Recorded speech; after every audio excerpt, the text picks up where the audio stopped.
894 million. Remember that number, 894 million. The next chapter for Africa depends on that number. According to the United Nations Population Division, the projections of Africa's young people, many of whom we've seen today, is 894 million. That is the number below 35. What the African Union has decided is the cutoff point, the cutoff age for being a youth. Today we've had many people talk about age. I look at my gray hair, and clearly I'm 20 years past that 35 cutoff point. But I do come from a continent that is the most youthful worldwide. I do come from a continent where, in fact, those 849 million is the story that we need to tell. We talk about our Agenda 2063, a transformation agenda that will drive the economies of our countries, that will move us from developing to developed nations.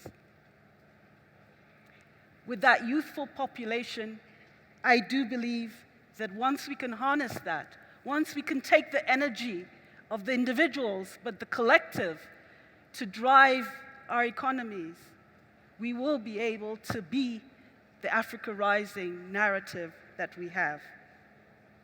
The Africa we want, the story that we want to tell, must be achieved once we can empower young people to take the right choices, once we can empower young people to be healthy, once we can give them capacities one by one to decide what they need to do to drive this economy. This is Africa's next chapter. Do you agree? Do you agree? I don't hear a resounding yes. And indeed, this is the decision that our leaders and our young people have taken.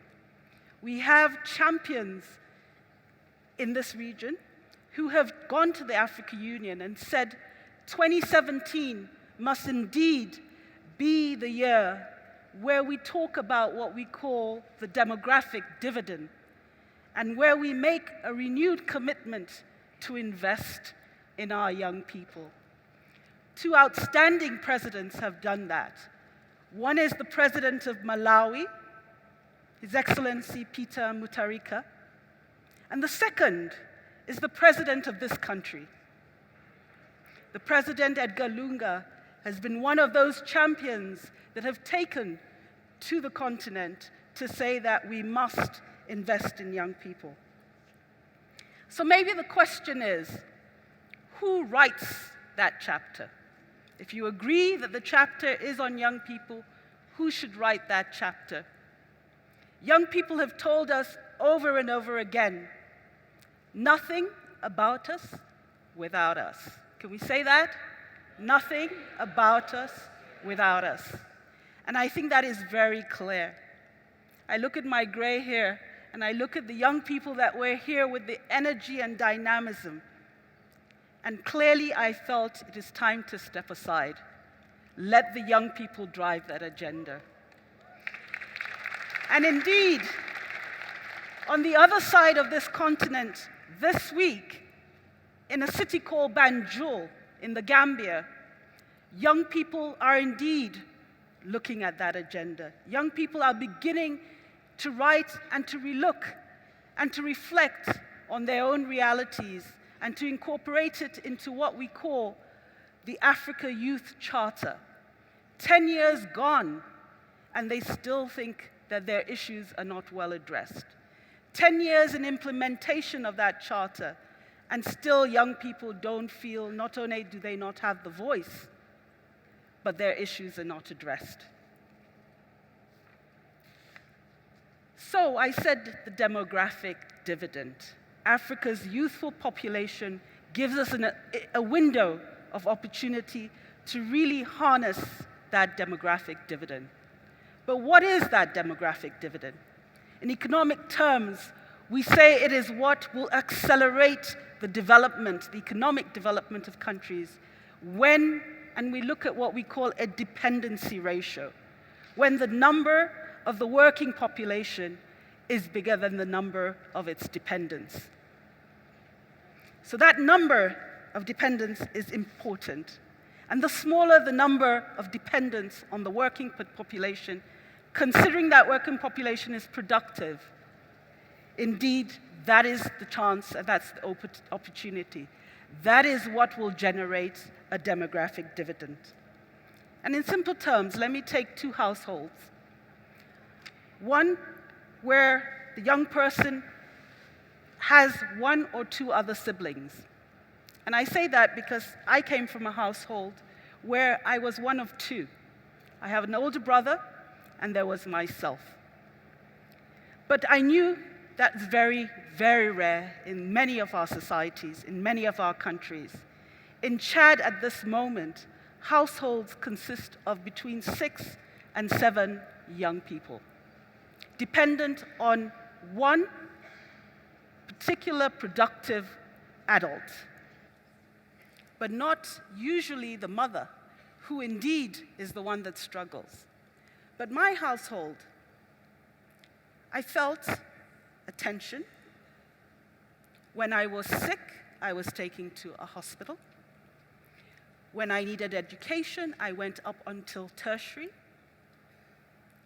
I had opportunities and possibilities put in front of me. There was some savings put aside. I know it was very difficult for my parents, but they did that to be able to ensure that should anything happen to the household, should anything happen, there was a buffer. How many of our communities have this situation? And therefore, that dependency ratio I spoke about, the size of that family, becomes really important in terms of this demographic dividend. At a macro level, what we do say is that if this occurs at a big level, where we can get those savings in those families, where in fact the working population is much more than the dependency, then we begin to see payoffs, both in terms of economy and how that economy is done. I work with an organization, it's called the United Nations Population Fund. It's a global UN agency mandated by member states to work with them, to support them, to understand the demographics, to understand the variables, to understand Africa's rising population, extremely fast population, its movements, its urbanization, we heard about that earlier. It's aging in some parts, but for the most part, the fact that it is youthful. And we work to ensure that that understanding is built into our national plans and our policies. In 14 countries so far, and again in Zambia, we've done what we call these demographic dividend studies. And we've used that to be able to inform governments where best to place investments. Governments place investments, they tell us, you tell us everything. The UN comes and tells us, prioritize this, prioritize that. But I think for our next chapter on young people, and for the story we must tell for Africa's youthful population, our value proposition to you, to each and every one of you, not just to governments, but to the private sector that's sitting here, to the individuals that can change people's lives. Our proposition to you is you need to invest in 3 priority things. The first is education, the second is empowerment, and the third is an employment. And as I listened today to the valuable inspirations and ideas that came, they fitted into each of these categories. So Africa is not lost for these solutions. How do we get it to the grandness and to the coherence that we need to make an impact? Let's start with education. How many of you feel we need an Africa revolution on education? how many of you feel we need to rehaul Africa's education? And I think that is excellent, because I think that must be where we start. We take pride in the fact that we reached the MDG goal that said primary school enrollment. But in reality, the transition to secondary school enrollment is extremely poor for Africa. So just in terms of numbers, we haven't done well. We haven't ensured that young people, and particularly adolescent girls, get into secondary school and remain in secondary school. The figure we use for many of our countries is that 50% of our adolescents and young people have not got a secondary education. But it's even worse when we get to tertiary. That percentage is 10. 10% of Africa's population of young people don't get into tertiary schools. And what is even more difficult is that where the majority of young people are, in the rural areas, we actually don't have them in secondary or even in tertiary education. So just from a numbers game, we need to be doing more. We need to be investing more. The curricula. The curricula is traditional. At best, it is imported. It could be colonial, we might want to say. Does it work for our African youth? Does it work for their realities? No. We find that it doesn't begin to address some of the important things we heard today. The mindset change that Elias spoke about. The opportunity to think critically, to think out of the box, I heard that many times. To not do what I call same old, same old. To innovate, to change, to really take a problem and to solve it, as Agnes said. This is the sort of education we need. This is the revolution that I hope we need to invest in as a priority for Africa, and particularly for African girls, because indeed, if there is inequality and inequity, it is for the African girl. The second one, empowerment. The best gift that you can give to an African youth or to an African girl, we've said, is education. But yet, on this continent, 15 million young girls are forced into child marriage. 15 million every year forced into child marriage. In Lusaka, in Zambia, as an example, we have 40% of young girls who are married before the age of 18. What does that do to their potential? What does that do to their ability to feel empowered? These are some of the questions that we must ask. But in reality as well, when you have a child bride, the next important thing that our culture enforces or tries to ensure is that she has a child. Is that not right? So she becomes a child mother. If she's lucky, she will survive that pregnancy. If she's not, she will have a fistula somewhere down the line. Her life begins to take a different tangent. And I think these are the realities of when we talk about empowerment, it becomes a reality. Africa still has one of the highest maternal deaths in the world. Many of those are amongst young people. And so that's another area that we really must ensure. If our young people are going to survive, they're going to thrive, they're going to ensure that we drive our economies, they must remain healthy. Last year, the continent addressed an epidemic. What was it called? There were 3 countries in Africa on the West Coast that experienced the Ebola epidemic. Correct?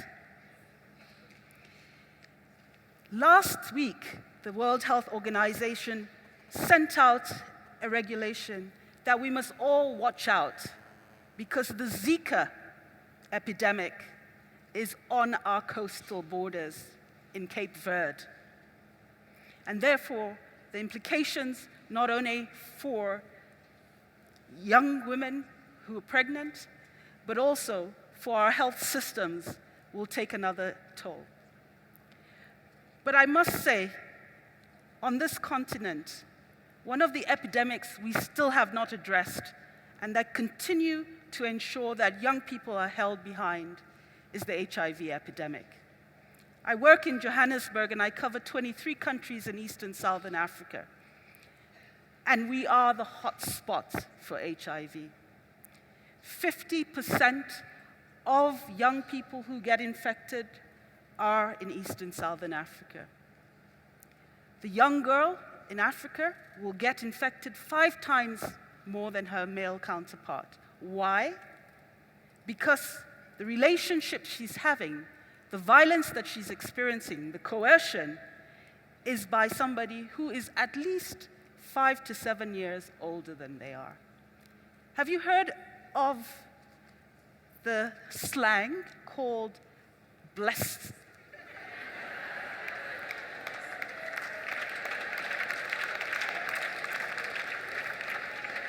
The blesser. The new slang for the sugar daddy.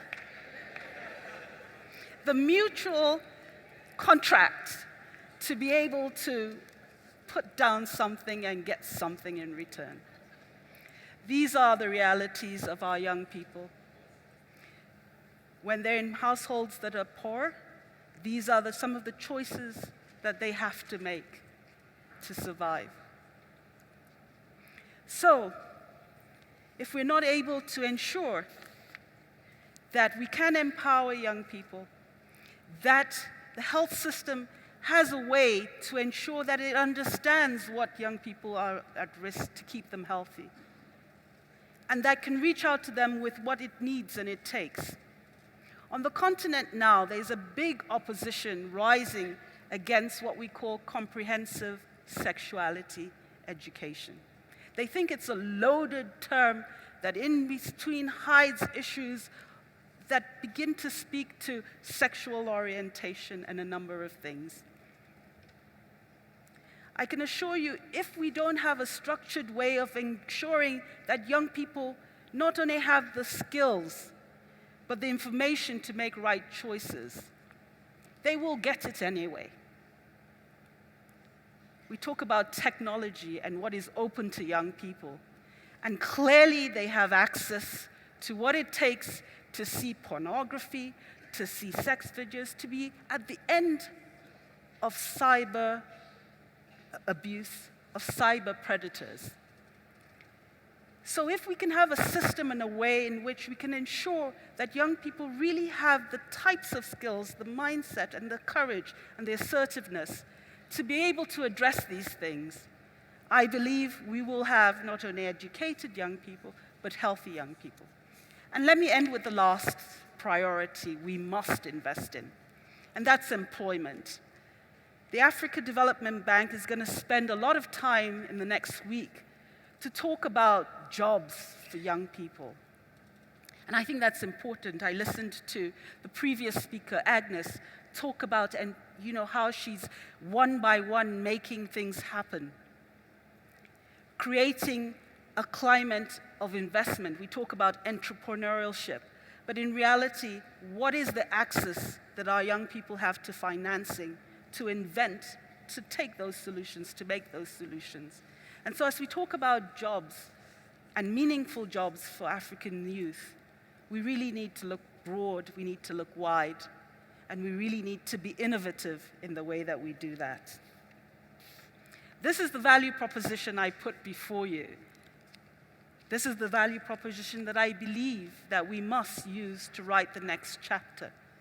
For indeed, the Africa story will not exist without a chapter on young people. I thank you.